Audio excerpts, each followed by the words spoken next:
Hello and welcome to a new episode of Let's Fail Super Mario World. I'm LandlessGuy, and as we see, we're moving on to Yoshi's Island 4 after last time. Now, for some of you who are good with continuity, you may notice that I look different to how I did at the end of the last video. Unfortunately, in my planning of this, I thought, well, it'll be fine just to turn off and leave it how it is. But it wasn't, and unfortunately, well, I lost all my progress and had to restart. And as we see, again, I'm not doing so well already. I mean, with these cactus plants, then as soon as you don't have a Yoshi, you're in big trouble in here. As you see, I lost mine straight away, hence why we call this Let's Fail.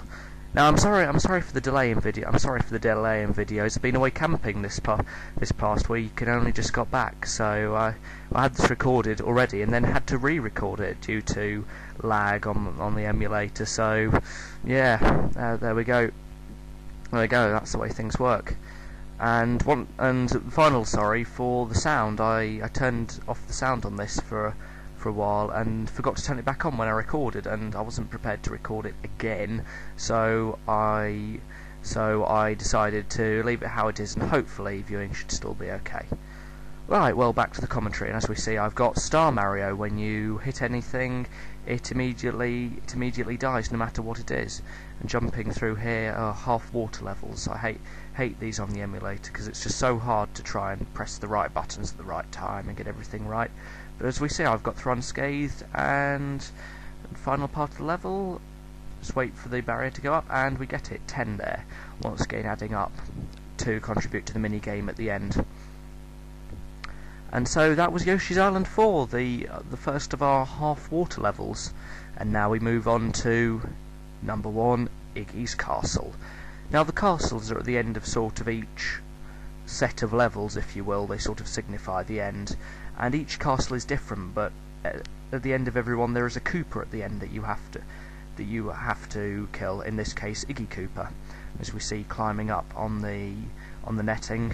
And what I'm doing here is it's quite a odd, I wouldn't call it glitch, but good way of getting one-ups.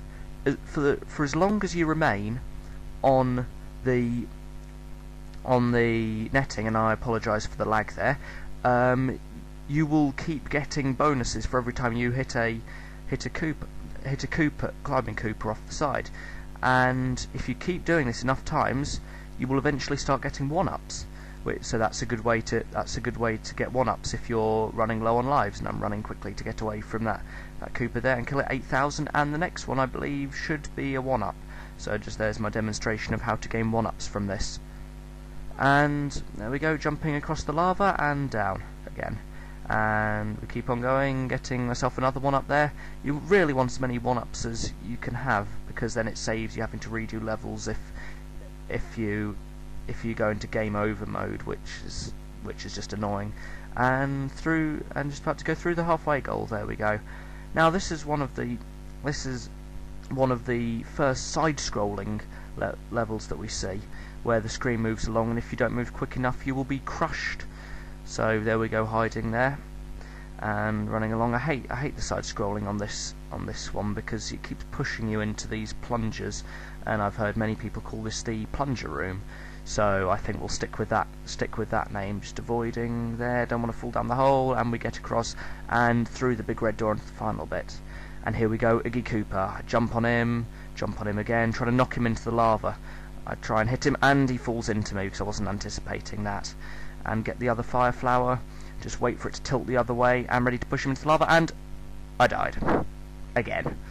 So, after all that hard work through the plunger room, it's back to the halfway goal.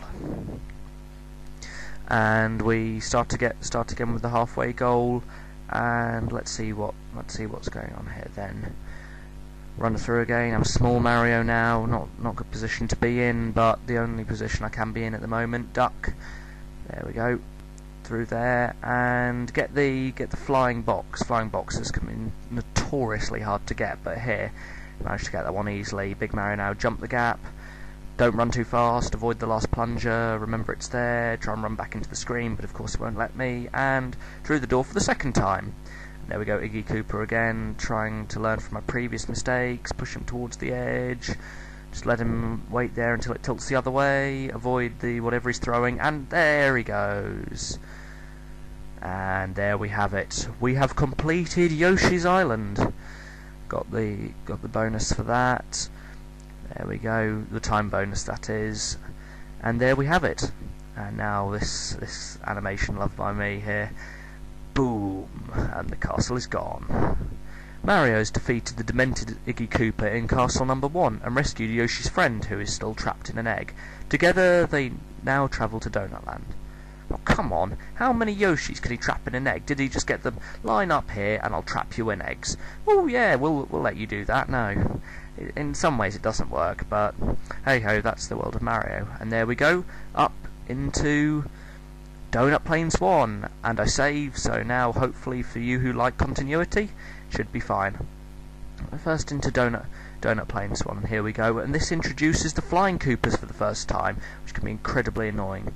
Now there are two types in this level. There's the yellow ones that don't do anything if you kill them, but the ones which flash red on their wings, if you hit them, it'll give you a cape, and this is the first time we see the feather cape. And there we go, there's another red one to demonstrate. Yep, you hit it and you get a feather, and that gives you a cape, which gives you the ability to fly, an ability I've not yet mastered, but hopefully will by the time we get to Cheesebridge area, where we need it to get into Soda Lake. There we go, avoiding those there, going along and down, going up there, trying to get up into the pipe, and avoid the, oh dear, and avoid the baseball of the charging chuck, or not avoid it. And we find ourselves a mini game. Now I believe we've encountered these already, but if we haven't, what happens is you have to hit these 3 blocks in an order. It's totally random. If you hit it in the right order, you get a 1-up. So there we go, working through, and not really had much success there, but a small bit. So now we jump into the other pipe. Now this is on 2 pipes opposing each other, and this is the flying room, as it's called, and as I call it. And you fly up on the pipes, and you can see here my attempts to fly. You create your cape like that, and I got to that far, but I'm not quite sure how to do the rest of it yet. If any of you know how to do it on this emulator, then please post in the comments. And whilst I'm on that note, then feel free to leave comments, like or even dislike my videos. It all helps for me to try and improve them for you, so future videos can be better, more informative, funny, or whatever you're looking for out of these. So please go on, post comments. And actually, in relation to that, I would say, yes, I am sorry about the audio quality at the moment, and perhaps the picture quality. Both those things I'm working on. I'm about to order a new microphone, so that should help. And also, hopefully, I might change from Bandicam to Fraps, depending on if I can understand how it works, because I'm not very good with technology. So, very narrowly avoid the baseball throwing chuck there, and there we go, get the feather Mario. What we see here is the first appearance of the green dotted blocks. Now these will come into play later when we have to get the green switch palace, much like the yellow switch palace. And yeah, there we go, level finished, and we'll see what those green blocks do later. So that's all from me for now. This has been LandlessGuy with you on Let's Fail Super Mario World, and I hope to see you next time.